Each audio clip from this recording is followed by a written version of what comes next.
स्वागत है NF news पर। मैं हूं आपके साथ रोहित। अयातुल्ला खामनेई की मौत के बाद अब दुनिया भर में इस वक्त बवाल मचा हुआ है। अताउल्लाह खामनेई को मानने वाले लोग सड़कों पर हैं, प्रदर्शन कर रहे हैं अमेरिका के खिलाफ, इजराइल के खिलाफ।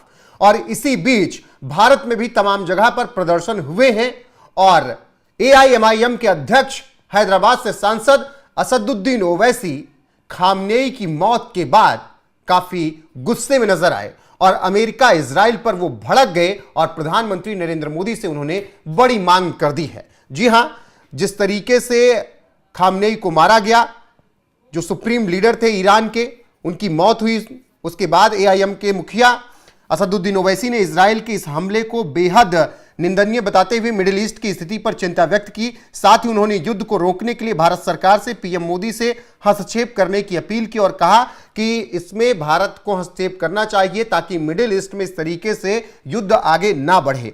और इसके अलावा ओवैसी ने खामनेई पर कहा कि ईरान के एक सम्मानित नेता अयातुल्लाह खामनेई की हत्या की गई, ईरानी निश्चित रूप से इसका बदला लेंगे। उन्होंने कहा कि जिनेवा में शांति वार्ता चल रही थी, उसी दौरान यह हमला हुआ। इस हमले में करीब 200 ईरानी मारे गए, जिसमें एक गर्ल्स स्कूल पर भी हमला किया गया। यह एक कायरतापूर्ण, अमानवीय हमला था और ईरान इसका बदला लेगा, कुछ भी हो जाए।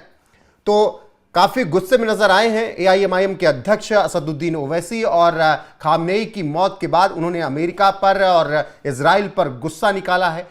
प्रधानमंत्री नरेंद्र मोदी से बड़ी मांग की है कि वो मिडिल ईस्ट के युद्ध को थामें, इंटरमीडिएट करें और स्थिति को नियंत्रण में लाएं, वरना बहुत परेशानी हो जाएगी पूरी दुनिया को। क्या कुछ कहा ओवैसी ने, आपको वो सुना देते हैं, फिर आगे बताते हैं कि अभी हालात क्या कुछ है। पहले सुनिए ओवैसी को।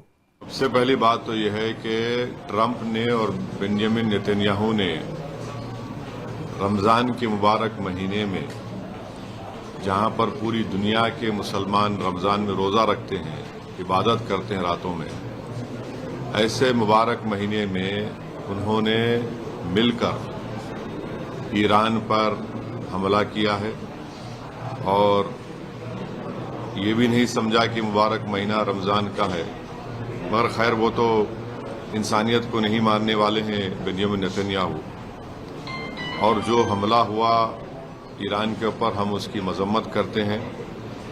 और ख़ास तौर से जब जेनीवा में बातचीत के ज़रिए से एक ब्रेक थ्रू हुआ था और हो सकता था कि अगर वो बातचीत को मान लेते तो जितने न्यूक्लियर स्टॉक पाइल्स थे ईरान के पास, वो शायद इस्तेमाल नहीं होते। मगर अब इन्होंने मिलकर ईरान पर हमला किया, जिसकी वजह से 200 से ज़्यादा लोगों की मौत हुई है और एक लड़कियों के स्कूल में 108 जो बच्चियां स्कूल में पढ़ते हैं उनकी मौत हो गई। आयतुल्लाह खामेनेई की मौत हुई है और मैं इसको इमोरल और अनलॉफुल एक्ट मानता हूं, आयतुल्लाह खामेनेई की मौत को। और मेरी तरफ से, हमारी पार्टी की तरफ से, ना सिर्फ उनके शिया वर्ल्ड को बल्कि पूरे लोगों को जो उनको अपना रहबर मानते। तो असदुद्दीन ओवैसी ने इस पूरे युद्ध पर, खामनेई की हत्या पर गुस्सा जाहिर किया और उन्होंने ये तमाम बातें कही हैं। वहीं अगर बात करें कि अभी मौजूदा स्थितियां क्या हैं, तो इस वक्त ईरान में दो गुट बढ़ चुके हैं। एक वो महिलाएं जो खामनेई की मौत के बाद खुश नजर आ रही हैं, तो एक वो गुट है जो खामनेई की मौत के बाद इजराइल पर और इस वक्त अमेरिका पर गुस्सा निकाल रहा है। इजराइल की वायुसेना ने इसी बीच कहा है कि अमेरिका के साथ संयुक्त हमले में पिछले एक दिन में ईरान पर 1200 से ज्यादा बम गिराए गए हैं। इन हमलों में supreme leader Ayatollah Ali Khamenei की मौत हो गई। ये पुष्टि वायुसेना की तरफ से ही की गई। और जिस तरीके से 30 मिसाइलों से हमला किया गया था एक साथ, हमले में खामनेई की बेटी, दामाद, बहू, पोते समेत कॉम्प्लेक्स में मौजूद 40 कमांडर्स भी मारे गए।